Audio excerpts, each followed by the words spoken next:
What's going on, Yarmouth? It's Scott LaFlamme. You know, at the town office, we often hear that people want to know what's going on in town and not entirely sure how to get that information. So we're starting a new weekly series called Scott's Friday Top 5. We're going to go over, the top 5 current events that's going on in town you might want to learn more about. Right, number 1. Last night we had a really phenomenal public meeting with our friends at the U.S. Army Corps of Engineers. For the last few years they've been helping us out to sort of revision what the Royal River might look like and whether what types of impacts that might have on our community. We had a huge turnout, close to 200 people, and were able to share their thoughts, their concerns, and some questions about an upcoming draft report that the Army Corps is going to be releasing, actually, today. Over the next 30 days, folks will have an opportunity to read through the draft report, which will be available on the town's website, as well as the Army Corps' website, to take a look and to sort of read through what they have for suggestions. Right now, they have identified 3 different changes to the Royal River that we want to hear more about. First is the removal of the Bridge Street Dam in its totality. The second is some minor adjustments to Middle Falls that would allow for better fish passage through that section of the river. And finally, a partial dam removal at the East Elm Street Dam. So it's a lot of big discussions to be had, and a lot of good information to be researched. So we encourage you to take a look at that draft report and submit any questions or comments to the Army Corps over the next 30 days. Number 2. On October 21st, the town's going to be hosting a special election for a vacated seat on the Yarmouth School Committee.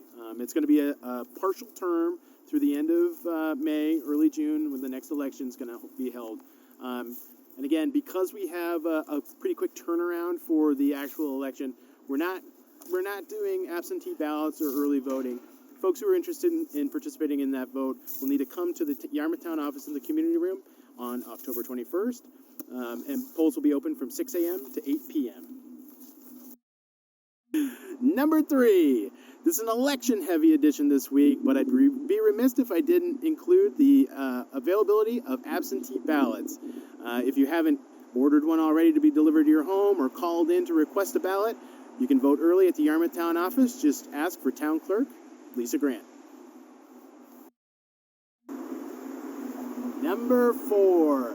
Over the next few weeks, these beloved blue signs will be getting a much-needed facelift. This project comes at the conclusion of a new brand standard that the town's implemented over the last few years. They look largely the same, but we'll have different pops of color that notate different municipal and business attractions. It should be much more informative for those driving around town and visiting us for the first time. Number 5. On November 5th, Yarmouth voters will have an opportunity to vote on a bond that would pay for 3 critical pieces of infrastructure improvement, one of which being this Cousins Island Safety Way. This walkway runs from Sandy Point Beach to Wharf Road and is a very, very well-used pathway, as you can tell, but it's also in desperate need of repair.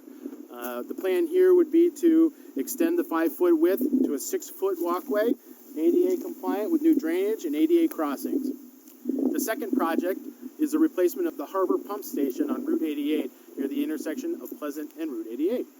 That particular pump station moves over 80% of Yarmouth's sewage waste to our wastewater treatment plant and is a pretty big deal for folks who want to flush their toilets. The third is the replacement of the Davis Landing Bridge, which carries East Main Street over Pratt's Brook. That is you need to see to believe. There are 3 informational videos online, in addition to some PowerPoint presentations that share more details on all 3 of these projects. If you want to learn about any of the projects that we talked about today or have ideas of things you want to learn more about, be sure to get in touch with us at yarmouth.me.us.